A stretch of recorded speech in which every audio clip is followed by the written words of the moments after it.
ajaran.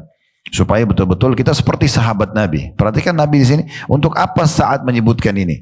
Dan tanpa aku kurangi sedikit pun. Kenapa beliau sebutkan ini? Untuk apa?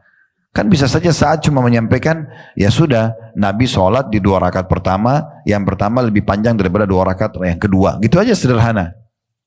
Tapi beliau sampaikan pesan ini. Ini cukup banyak hal-hal seperti ini dinukil dari para sahabat Nabi ridwanullahi alaihim. Ini pelajaran yang ketiga. Jadi menjaga kemurnian sunnah Nabi SAW. Pelajaran yang keempat, bahwasanya disunnahkan untuk memanjangkan bacaan pada 2 rakaat pertama dan memendekkan pada 2 rakaat yang kedua.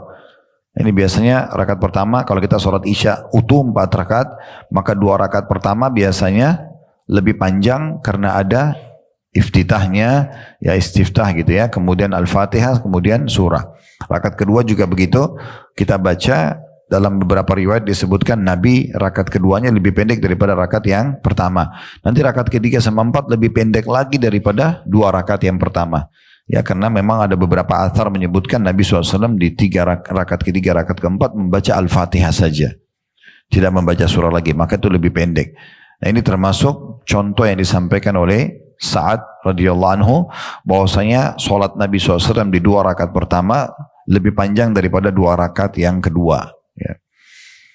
Kemudian riwayat terakhir berhubungan dengan masalah bacaan sholat isya dari Jabir bin Abdullah radhiyallahu anhuma. Saya bilang radhiyallahu anhuma karena Jabir dan Abdullah adalah dua-duanya sahabat. Ini juga yang sempat ikut di lokasi Uhud pada saat kami jelaskan. Jabir ini ya anaknya Abdullah ini namanya Abdullah bin Haram. Yang Abdullah ini radhiyallahu anhu pada saat akan terjadi perang Uhud, dia satu-satunya sahabat yang tidak tidur malam itu, berdoa sama Allah semalam suntuk agar diberikan mati syahid, orang yang pertama mati syahid di perang Uhud, dan Allah kabulkan.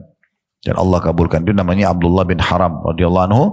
Dan pada saat beliau mati syahid, Nabi SAW bilang sama anaknya Jabir setelah dimakamkan di lokasi syuhada Uhud, ketahuilah wahai Jabir, semua syuhada orang yang mati syahid diajak bicara oleh Allah dari belakang hijab kecuali ayahmu. Allah ajak bicara secara langsung.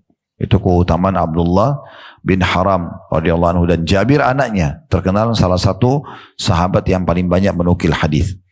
Dari Jabir bin Abdullah radhiyallahu anhu bahwa Rasulullah SAW berkata kepada Mu'adz radhiyallahu anhu pada saat sholat isya, "Falaula sallaita bisabbih isma rabbikal a'la wasyamsi wa duhaha wa idza yaghsha fa innahu yusalli wara'akal kabir wad dha'ifu wa dhul hajah." Hendaklah saat kamu jadi imam wahai Mu'adz, kamu tidak sholat ya. Kamu tidak sholat. Sebenarnya bukan kamu tidak sholat ya. Hendaklah kamu jangan sholat ya, atau tidak sholat kecuali membaca sebenarnya.